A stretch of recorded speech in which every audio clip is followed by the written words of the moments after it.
Salut tout le monde et bienvenue pour cette 48e partie du défi, un livre par semaine pendant 52 semaines. Nous sommes le dimanche 23 décembre et je viens tout juste de terminer la lecture de Sapiens, une brève histoire de l'humanité, écrit par Yuval Noah Harari. Donc c'est un livre qui est très connu, qui m'a été recommandé plein de fois et à juste titre parce que ce livre c'est tout simplement l'histoire de l'humanité mais au sens large, c'est-à-dire de l'homme préhistorique à le futur de l'humanité et quels seront ses futurs défis. Et rien que le fait d'écrire un livre sur l'humanité en soi, c'est déjà un défi parce que y a énormément de références à prendre en compte, il y a énormément de matière à explorer, il y a énormément d'expertise à analyser, à interpréter, énormément de données à traiter. On en parle tout de suite après le jingle.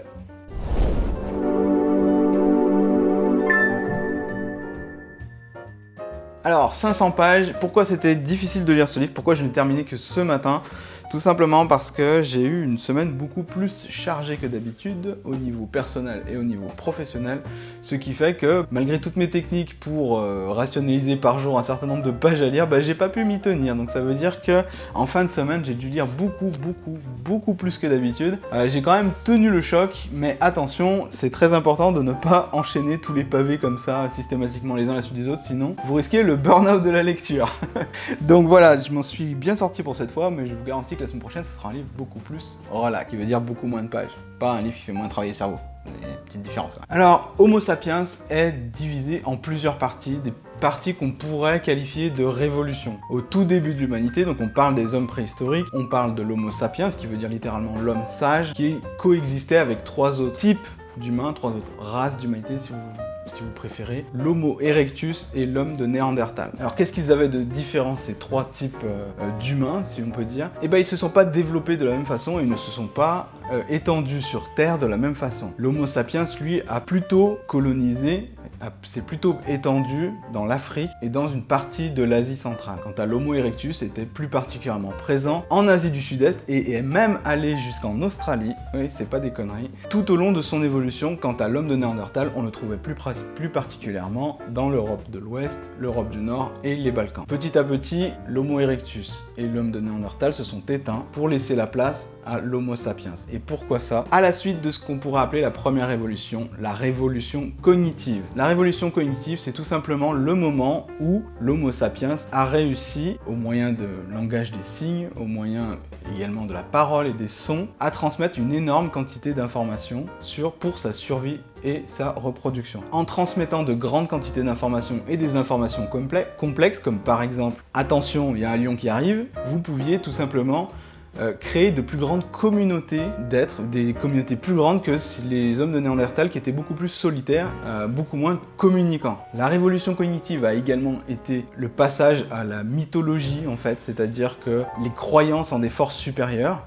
Au début, c'était plutôt l'animisme, c'est-à-dire la croyance que la nature forme un tout. Mieux capables de communiquer, les Homo sapiens ont commencé donc à s'aventurer sur les territoires de l'homme de Néandertal et sur l'Homo erectus, et petit à petit les a éradiqués tout simplement en prenant un peu... Là, il y a plusieurs théories qui s'affrontent, soit parce qu'ils étaient mieux organisés et parce qu'ils se sont tout simplement appropriés les terres de l'homme de Néandertal et l'Homo erectus, soit tout simplement par la violence pure et dure, où là, même si l'Homo sapiens était moins fort physiquement par exemple que l'homme de Néandertal, ils étaient beaucoup plus nombreux et organisés. Puis est arrivée la révolution agricole, c'est tout simplement là à partir du moment où les Homo sapiens ont arrêté d'être des nomades qui chassaient et qui cueillaient et qui se sont mis à se sédentariser et à cultiver les terres, utiliser les animaux pour les aider à cultiver les terres, bâti les premiers silos greniers à blé si on peut dire, et tout simplement ça a formé une deuxième grande révolution qui a eu des répercussions énormes par la suite. L'homme étant devenu sédentaire, l'homme étant devenu capable de former des grosses communautés, l'homme est tout simplement devenu capable de créer des empires. Et là on passe à l'Antiquité. Bref, c'est très complet. Est-ce que les empires sont une bonne chose ou une mauvaise chose? On a tendance à penser que les empires sont meurtriers, que les empires s'approprient les terres des autres, mais force est de constater que les arguments développés par Harari au cours de son ouvrage nous aident à relativiser ce point de vue et nous enseigne que finalement la création d'empires c'était pas une si mauvaise chose que ça et que les humains qui vivaient sous un empire, même si c'était pas leur culture à la base, n'étaient pas si malheureux que ça. D'ailleurs la notion de bonheur et la notion de bien-être revient tout en filigrane tout au long du livre parce que la question principale finalement de l'humanité, c'est quel est le sens de son existence, quel est le sens sur cette terre, vers quoi on va, qu'est-ce qu'on veut et comment on devient heureux.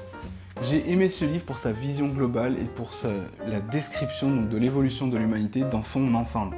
On ne se concentre pas que sur une partie, comme l'argent, la politique ou la religion, on aborde les trois et même le domaine scientifique, le domaine biologique, et cette vision globale nous aide à comprendre d'où on vient et où on va. Et ça, c'est vraiment quelque chose que l'on ne voit pas très souvent dans les ouvrages qui se concentrent, à juste titre, sur la spécialité de l'auteur. Sauf que là, on a vraiment l'impression que l'auteur est spécialisé dans tous les domaines. Et c'est quelque chose de vraiment passionnant. J'ai pris beaucoup de plaisir à lire ce livre parce qu'en plus, il est écrit de façon très accessible, il y a très peu de jargon, donc ce qui fait que vous n'êtes jamais perdu. Les références sont nombreuses sans être pléthoriques, ce qui fait que si vous voulez creuser la question, vous avez plein de belles pistes et vous n'êtes pas noyé sous un déluge de statistiques et un déluge finalement de données dont vous vous en foutez parce que tout est vraiment bien amené au bon moment. Les schémas qui sont dans le livre apportent énormément à la compréhension. Les illustrations qui sont notées, comme là, vous voyez par exemple, on a une illustration de comment les gens pensaient que le monde était en 1459. Et tout ça, ça nous aide à avoir une meilleure compréhension du mode de pensée de l'humain à cette période donnée. Alors, il y a quelque chose d'assez marrant quand même, parce que quand on lit Sapiens, après avoir lu Comment tout peut s'effondrer, on a quand même parfois deux points de vue qui ne sont pas totalement d'accord. Autant pour Pablo Servigne, il est possible que la civilisation s'effondre par manque de ressources naturelles, autant Harari n'y croit pas du tout, puisqu'il pense qu'au contraire, nous pouvons produire quasiment à l'infini des ressources, voire s'il est nécessaire de les transformer génétiquement. Ça ne veut pas dire qu'il trouve que c'est une bonne chose, attention, ça veut tout simplement dire pour lui que l'homme est capable de multiplier les ressources quasiment à l'infini et que la pénurie de ressources n'est pas quelque chose à prendre en compte pour l'extinction de l'humanité.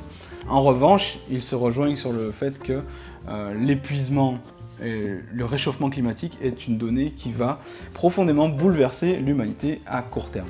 Il est également Harari insiste également sur l'évolution technologique puisque depuis très longtemps, l'humain cherche à devenir immortel.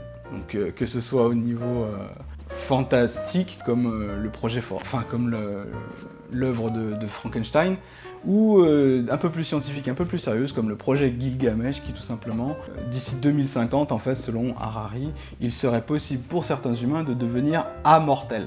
Alors c'est pas immortel, c'est amortel. C'est quoi la différence? Tout simplement, amortel, vous seriez capable de vivre indéfiniment. Vos cellules pourraient se renouveler à l'infini grâce aux nanotechnologies. En revanche, si vous chopez une grosse maladie ou si on vous tire dessus avec un flingue, vous mourrez tout simplement. Donc ça, c'est amortel.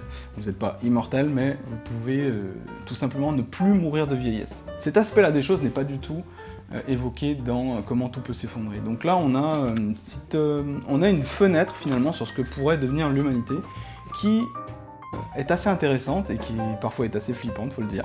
Donc on apprend énormément de choses. Bon, je suis pas déçu depuis que j'ai commencé le défi, j'ai appris tellement de choses. Mais là, ce que je commence à voir au bout du 48e, c'est là où les auteurs se rejoignent et là où ils divergent.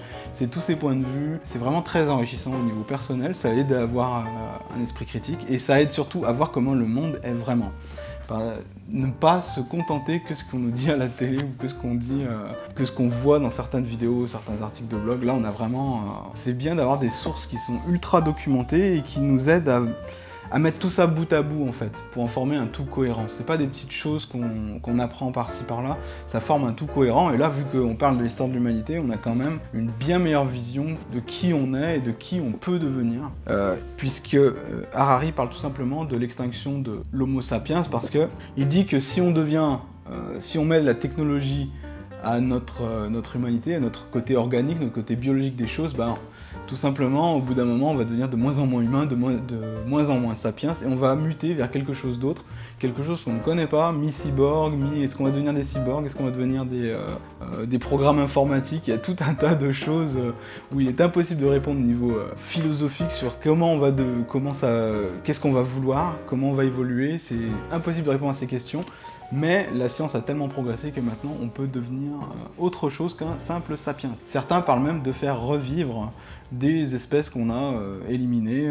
Certains parlent déjà de faire revivre les mammouths. Donc dans ce livre, il y a énormément de choses, vous avez énormément de matière à réflexion, beaucoup de façons d'envisager l'avenir. C'est à la fois un peu plus optimiste et à la fois un peu plus flippant même que Comment tout peut s'effondrer de Pablo Servigne. Je suis vraiment heureux d'avoir lu les deux parce que j'ai une bonne vision d'ensemble comme ça. Pour moi, il vaut mieux lire Sapiens en premier parce que vous allez vraiment jusqu'aux racines de l'humanité, alors que Comment tout peut s'effondrer ne se préoccupe que du présent et du futur. Donc si vous voulez avoir une bonne vision d'ensemble, vous lisez les deux et là vous êtes calé sur le sujet.